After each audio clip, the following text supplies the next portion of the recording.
A semana que termina foi marcada pela decisão do Supremo Tribunal Federal de dar ao Congresso Nacional a última palavra sobre o afastamento de parlamentares do mandato. Por 6 votos a 5, os ministros definiram que o Supremo pode sim impor sanções aos parlamentares, mas precisará, para isso, do aval do Legislativo. Aqui no Nexo, nós explicamos o que está em jogo no julgamento que pode beneficiar o senador Aécio Neves. Na próxima terça-feira, o Senado deve votar se o tucano continua ou não afastado do mandato. Fora do Brasil, continua na Espanha o impasse sobre a independência da Catalunha.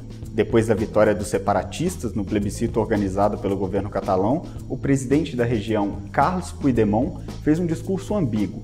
Primeiro, ele chegou a declarar unilateralmente a independência da Catalunha, mas suspendeu o efeito da declaração em seguida em nome do diálogo. O João Paulo Charlot conversou com um catalão que é doutor em História Contemporânea para entender como fica a situação da região e a relação com o governo de Madrid. Já no fim da semana, os Estados Unidos anunciaram que vão sair da Unesco, a Agência das Nações Unidas para a Educação, Ciência e Cultura. O governo Trump alega que a organização tem um viés anti-Israel. Horas depois, o governo de Israel também informou que deixará a organização. A decisão americana terá efeito somente no fim de 2018. O André Cabete Fábio explica o que é a Unesco e como se deu a decisão americana de deixar a organização.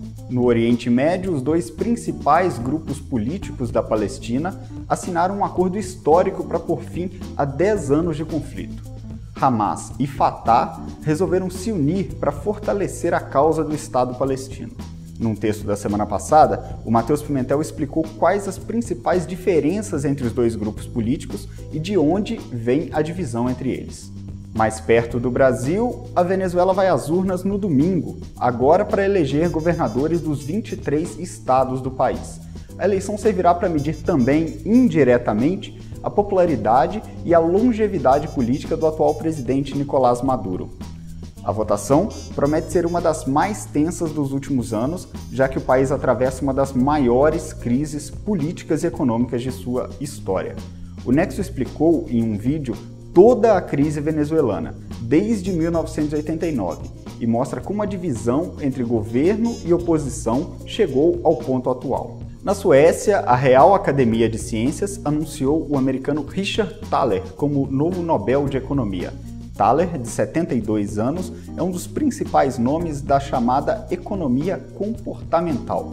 Seus méritos, segundo a academia, estão em estudos que ajudam a economia a entender que os indivíduos nem sempre tomam decisões racionais com relação aos seus gastos. Além de mostrar que muitas das escolhas não são racionais, o Thaler encontrou e mapeou certos padrões de comportamento dos seres humanos. E aqui no Nexo, a semana foi marcada ainda pela premiação que o jornal recebeu da Online News Association. O Nexo recebeu o prêmio de excelência geral na categoria Pequenas Redações. Foi a primeira vez que um veículo brasileiro venceu essa premiação e a gente repercutiu aqui a importância do prêmio para o jornalismo brasileiro. Essas e outras notícias você lê no Nexo Jornal.